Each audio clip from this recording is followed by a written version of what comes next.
Welcome to another edition of Politics Done Right. I'm Egberto Willis, your host. Today, we are honored to have a very special guest. Actually, it's dear to my heart because of similarities in going through something that we've spoken about Panama. Today, we have Fatimah Gilliam.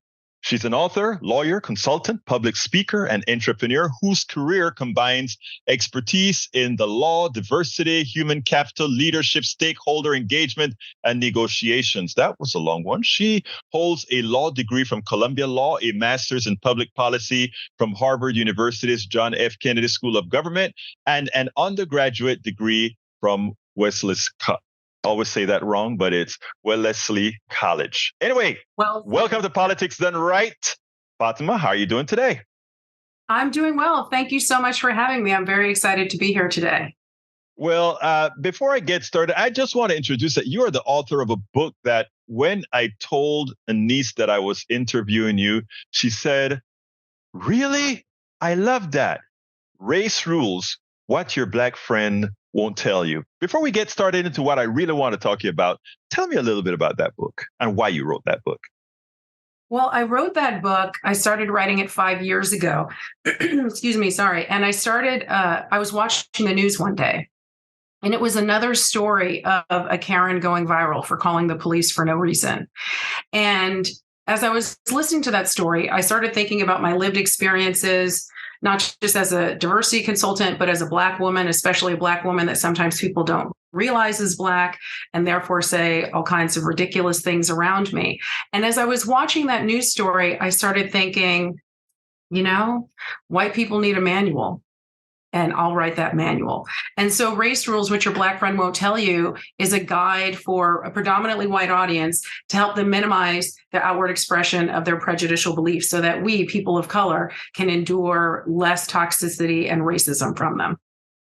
Well, I guess that's the reason she was so excited to hear about it. It's like, wow, that is actually very powerful. Now, you lived a part of your childhood on a little island called Granada. Tell me a little bit about that. Well, so I'm originally from California, and I moved as a small child for a year. I lived in Grenada with my mother and my 3 sisters.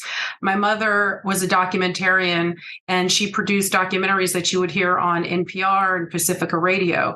And she was producing a series of radio documentaries on the Caribbean, and she chose Grenada as the island that we would move to. So I lived there for a year and had a fabulous time. I love Grenada.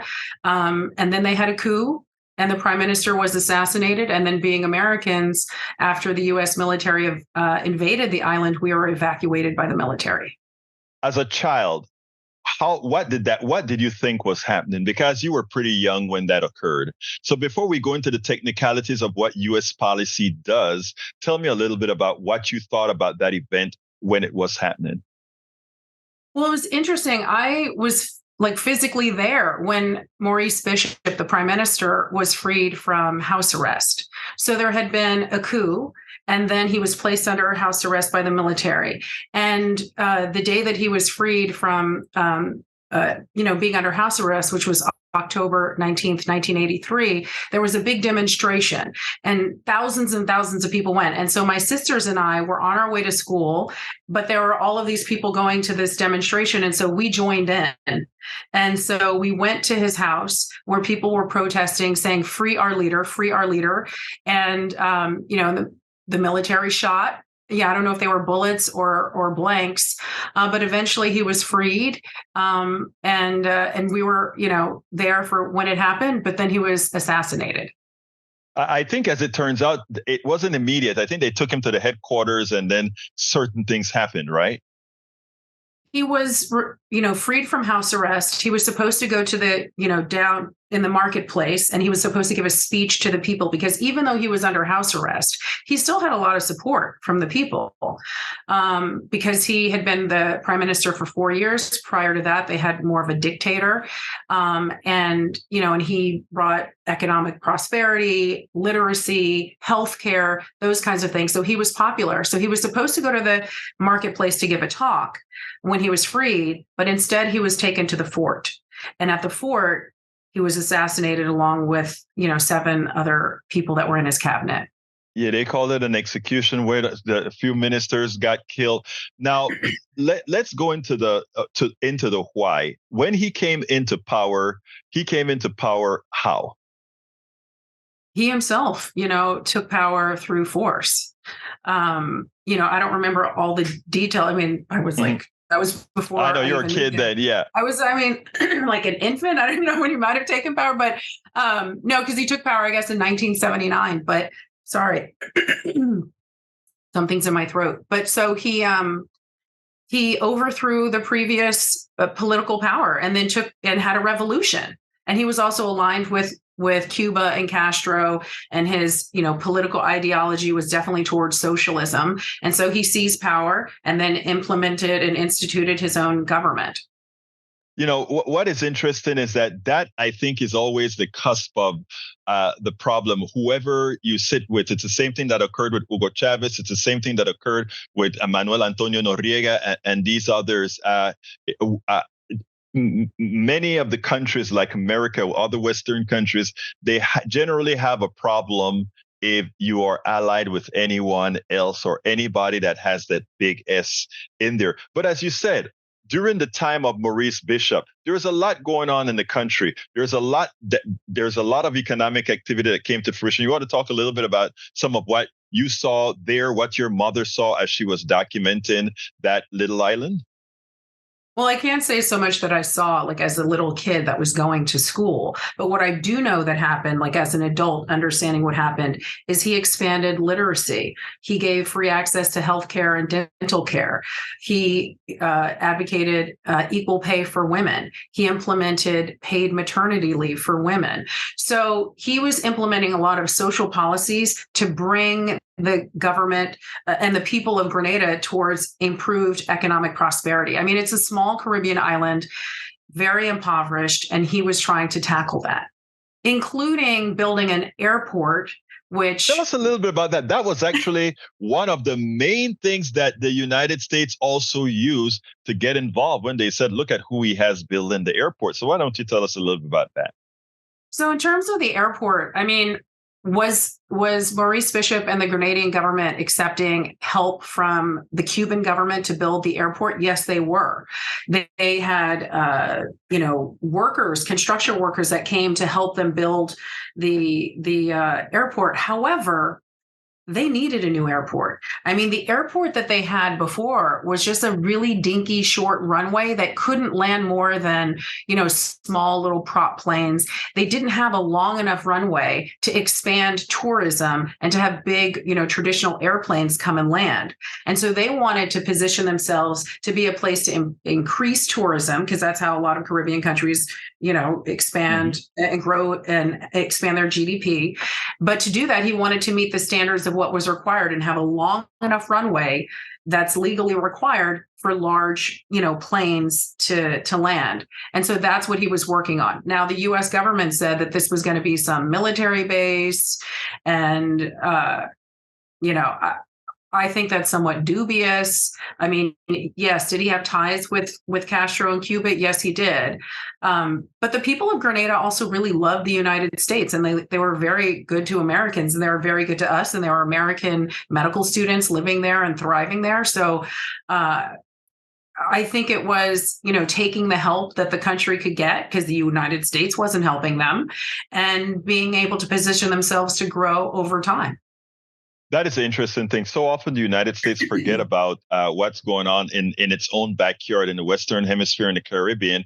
And when others move in, like right now, we are so preoccupied with the Middle East. We're so preoccupied with Europe and Ukraine that we forget that countries see Panama, they see Jamaica, they see Honduras and all these places. And you have China really starting to take dominion, not dominion, but come into these areas and provide assistance that these guys would have normally preferred to have gotten from the United States of America. I think your experience in Grenada says quite a bit in that there it is. They fell behind the curve. Castro comes in and is providing some help, and now they don't want it, so they use some sort of an excuse, including some of the university students as the reason why they need to be needed to be militarily engaged. Now, I know it was very frightening for your entire family as you attempted to leave the island under a United States invasion. What was it like, first of all, when the United States came in after the coup? Because there are two things. There was the coup, and then there's the United States coming in with its big, massive set of equipment. What was that like? Well, so first there was the coup, the assassination of Maurice Bishop, but then there was also an island-wide house arrest. Mm-hmm. Right, while the coup was taking place. And so if you were outside, you would be shot. But I don't think that was going to happen to any of the American medical students. And then there was the invasion. Now, obviously, there was a lot of political turmoil happening. There's a coup, right? There's an assassination. But I didn't really feel that we were in danger until we became the aggressor. As soon as the United States started dropping bombs and showing up with military might, then we became the aggressor and hostile within amongst the Grenadian people. And so I feel that the United States government placed me in harm's way, but the Grenadian people and their government did not place me in harm's way. In addition to the fact that, for me, going through this experience, living through an invasion, not being excited about an invasion taking place on my birthday as a child, right? Then my mother having to negotiate and force the military there to actually take us. Like it wasn't like it seemed like they cared to actually remove us until my mom, was more forceful about it. And we were evacuated, and I lived through that experience. Overall, the experience for me was a political awakening. As a young child, I have a lot of love for Grenada. I have fond memories of living in Grenada, but it was interesting to come back and watch television and turn on TV and see politicians lying about what happened there, what was taking place there, and whether or not we were in danger there. And so for me as a young kid, as I saw this, I thought, oh, you can't believe what politicians always say. You can't believe what you see through television. You can't always have faith and trust in what your elected officials say. And so that was an awakening for me. I've been very political from a very young age. I care very much about policy and things like race and racism, which is why I wrote my book, Race Rules, What Your Black Friend Won't Tell You. And these things are important to me. And a lot of it has to do with seeing that we have to hold people accountable for the choices that they make, and our governments accountable for the choices that they make on our behalf.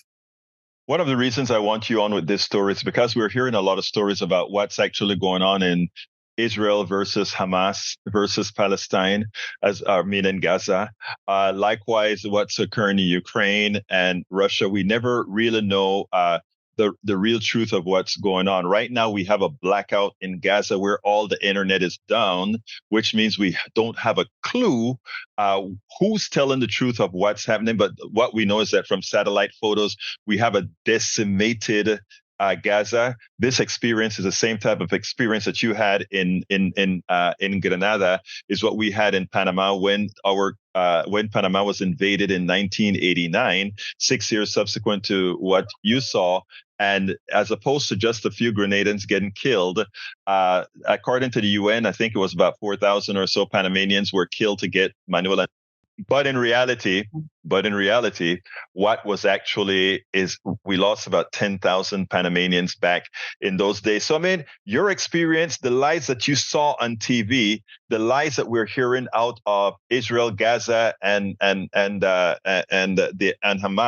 the lies that we're hearing outside of Ukraine. What are the American people to do other than attempt to do things via independent media? What are they to do?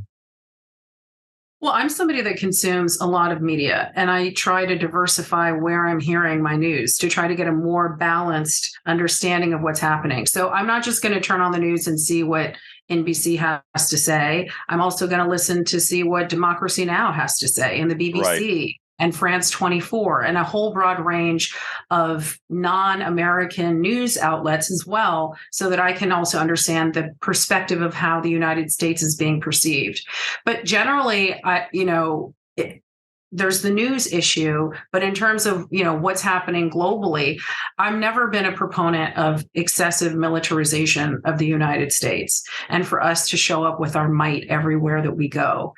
I want people to stay alive. I especially don't want civilians to be harmed, and I don't like innocent people to be put in harm's way. Just as I felt that the government, my own government, put me and my sisters and my family in harm's way when they decided to invade Grenada, which I think was a strategic play by Ronald Reagan because he was down in the polls. It's interesting because that's the same thing that one can say about the invasion of Panama.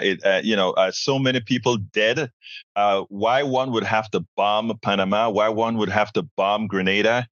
It behooves me. Neither one of the countries have an air force or a navy. It behooves me why they would have to do that. Well, tell us a little bit about your book again, because I think it's an important book, especially because of what you said. You are able to hear things that many others don't hear. So you can actually sit behind the curtain. Tell us a little bit about it again.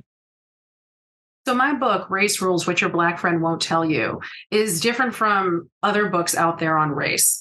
And this is how they're different. A lot of books are autobiographical, right? They talk about themselves. Now, I do show up in the book, in the beginning of the book, but then I've developed all of these rules, which are do's and don'ts to help impact behavior and decisions and choices. And so a lot of books out there talk about what racism is, how it's problematic in society. But then I feel a lot of them leave people hanging on what to actually do, right? And so I'm in the advice game. I do that professionally, not just as a consultant, as a lawyer, but this book is really focused on not just the sort of hearts and minds transformation for people, but action that they can actually engage in that's going to have impact on people's lives. A lot of times white people will interact with a person of color and they'll walk away thinking that they had a perfectly okay encounter. Or if there was something that didn't go well, there was just simple misunderstanding. Whereas people of color can walk away from that and say, that was totally racist, or I can't stand that person, or I can't believe that I have to deal with them at the next meeting or barbecue or family picnic or whatever happens. And so what I'm doing through Race Rules, What Your Black Friend Won't Tell You, is shine a light on these are the messed up things that, white people do and how to not do them. So I have, for example, translation charts. It's sort of like, you said this, we heard this, please say this instead. So I try to break things down. It's written in a way where it's a sort of choose your own race knowledge adventure. If somebody wants to understand cultural appropriation, they can hop to that chapter. Color blindness or voting rights or how to define what racism is or tokenism, I have chapters for that. I'm trying to meet people where they are because I think, the reality is, it's an uncomfortable subject. And I wanted to create a tool in this manual, this guidebook, so that people can pick and choose the information that they need in real time to make better choices and decisions that impact people of color. Fatimah Gilliam, it's been my pleasure to have you on Politics Done Right. Thank you so kindly for having been here. It's my pleasure. Thank you for having me. We spend a lot of time deconstructing the news, trying to parse it into a form that everybody can understand. We try to find those little nitpicks where it flies above the fray, etc. If you really like these videos that we do, I want to ask a big favor. Please go ahead, number one, subscribe to our channel, and number two, please join if you can. Thank you so kindly for watching. Keep watching. Please remember to share. We must populate the entire internet with our progressive message, a message that we know is what most Americans say that they want. So help us, please join.